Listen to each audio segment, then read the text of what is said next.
नमस्कार बच्चों, मैं सुनील सिंह लेके हाजिर हूँ इलेक्ट्रिकल ड्राइंग का एक बहुत ही इम्पोर्टेंट टॉपिक जिसका नाम है स्टेयर केस वायरिंग या फिर single light point control from two places. इसका मतलब ये है कि अगर मान लीजिए आपको सीढ़ी पर वायरिंग करनी है, इस तरह से आपको लाइट अरेंजमेंट लगाना है कि अगर आप सीढ़ी पर चढ़ें तो उस समय आप क्या करें, स्विच ऑन करें तो बल्ब जल जाए और सीढ़ी पर रोशनी हो जाए, और जब आप छत पर पहुँचें तो वहाँ पर एक स्विच की व्यवस्था हो जहाँ से आप उसको ऑफ़ कर सकें। इसी तरह सीढ़ी पर उतरते समय जब आप ऊपर से आएंगे तो स्विच ऑन करेंगे ऊपर से तो फिर से बल्ब जलेगा, और जब नीचे पहुँचेंगे तो फिर स्विच दबाएंगे तो आपका बल्ब ऑफ हो जाएगा। ये व्यवस्था स्टेयर केस वायरिंग कहलाती है, या फिर इसको सामान्य तौर पे single light point control from two places भी कहते हैं। देखिए, जैसा कि डायग्राम में दिख रहा है, इसका योजना चित्र यानी स्कीमेटिक डायग्राम यहाँ दिखाया गया है, मल्टी लाइन वायरिंग डायग्राम दिखाया गया है और सिंगल लाइन वायरिंग डायग्राम दिखाया गया है। तो सबसे पहले हम समझते हैं कि इसका योजना चित्र या स्कीमेटिक डायग्राम क्या है, क्योंकि योजना चित्र से ही हमको रूपरेखा पता चलती है किसी भी वायरिंग में कि उसमें कैसे कनेक्शंस को करना है।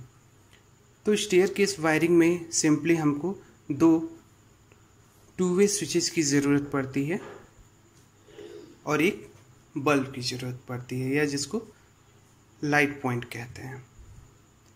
अब देखिए, फेज़ और न्यूट्रल दो हमारे पास वायर्स होते हैं।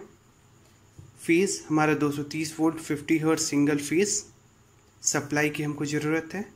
नॉर्मली हम क्या करते हैं, नॉर्मली क्या स्टैंडर्ड तरीका यही है कि हम फेज़ से स्विचेस को कंट्रोल करते हैं, और इस स्विच के थ्रू और न्यूट्रल के बीच में एक लाइट पॉइंट लगाएंगे, यानी कि जो भी हमारा लाइट पॉइंट है या फैन पॉइंट है उसको न्यूट्रल से कनेक्ट करते हैं, और जो हमारा फेज़ है उससे स्विचेस को कनेक्ट किया जाता है।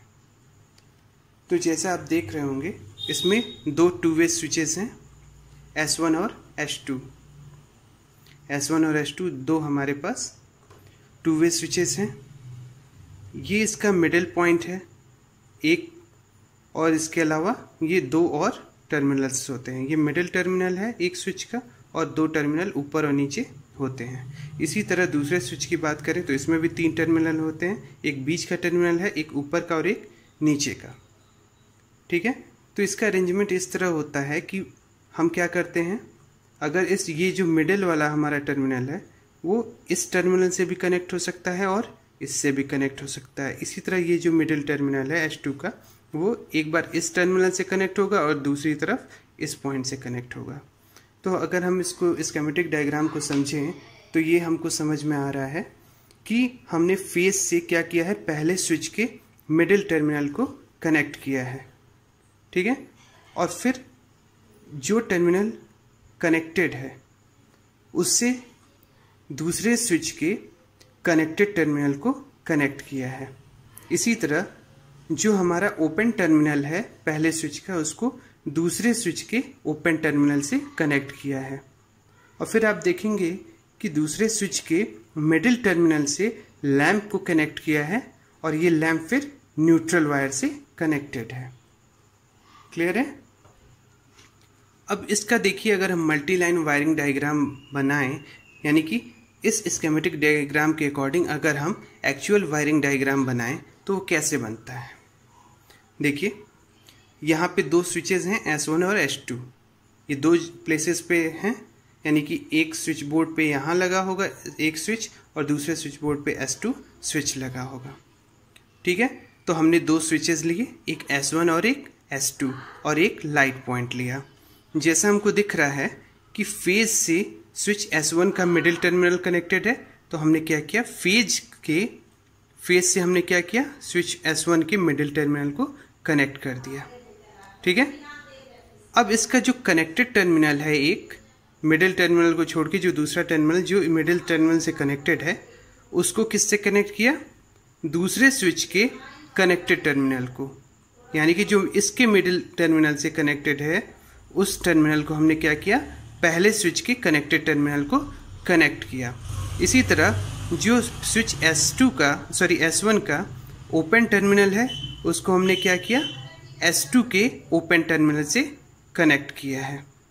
ठीक है, जैसा आप यहाँ देखेंगे इसका जो कनेक्टेड टर्मिनल है S1 का S2 के कनेक्टेड टर्मिनल से कनेक्टेड है, और ये जो ओपन वाला टर्मिनल है इसके ओपन वाले टर्मिनल से कनेक्टेड है। वही चीज़ यहाँ भी की गई है। अब उसके बाद देखेंगे S2 का कनेक्शन किससे है, लाइट पॉइंट से है, और फिर लाइट पॉइंट किससे कनेक्टेड है, न्यूट्रल से। तो S2 का मिडिल जो हमारा टर्मिनल है वो हमारे लाइट पॉइंट से कनेक्ट हो गया, और इसका दूसरा टर्मिनल न्यूट्रल से कनेक्ट हो गया। क्लियर? ये इसका मल्टी लाइन वायरिंग डायग्राम है। दोबारा अगर इसको आप समझना चाहें तो समझ लीजिए। फेज से पहले स्विच के मिडिल टर्मिनल को कनेक्ट करेंगे। अब इसके दो टर्मिनल होंगे, एक जो कनेक्टेड होगा मिडिल से और दूसरा जो ओपन होगा। क्लियर? तो हम क्या करेंगे, कनेक्टेड टर्मिनल को S2 के कनेक्टेड टर्मिनल से कनेक्ट करेंगे और ओपन टर्मिनल को S2 के ओपन टर्मिनल से कनेक्टेड करेंगे, और S2 के मिडिल टर्मिनल को लैम्प से कनेक्ट करेंगे और इसका लैम्प का दूसरा टर्मिनल न्यूट्रल से कनेक्ट करेंगे। इस तरह हमारा multi line wiring diagram complete हो जाएगा। अब एकदम इसी के अकॉर्डिंग हम क्या करते हैं, सिंगल लाइन वायरिंग डायग्राम बनाते हैं। देखिए यहाँ पे दो वायर्स आए हैं, तो हमने क्या किया, सिंगल लाइन वायरिंग डायग्राम है। इसमें दो स्विचेस हैं, एक लैंप है। यहाँ पे दो लाइन खींचा गया, इसका मतलब कि यहाँ से दो वायर आए हैं। यहाँ पे तीन लाइन है, इसका मतलब कि यहाँ पे तीन वायर आए हैं। यहाँ तीन है यानी कि यहाँ पे तीन वायर आए हैं। यहाँ पे दो आपकी लाइन दिख रही है यानी कि यहाँ पे दो वायर्स आए हैं। इसी तरह यहाँ पे तीन वायर आए हैं। ये हमारे स्विच बोर्ड का आपका सिंगल लाइन डायग्राम है। अगर आपको स्विच बोर्ड को रिप्रेजेंट करना है सिंगल लाइन डायग्राम में तो इस तरह से रिप्रेजेंट किया जाता है। उम्मीद है कि आप लोगों को समझ में आया होगा स्टेयरकेस वायरिंग।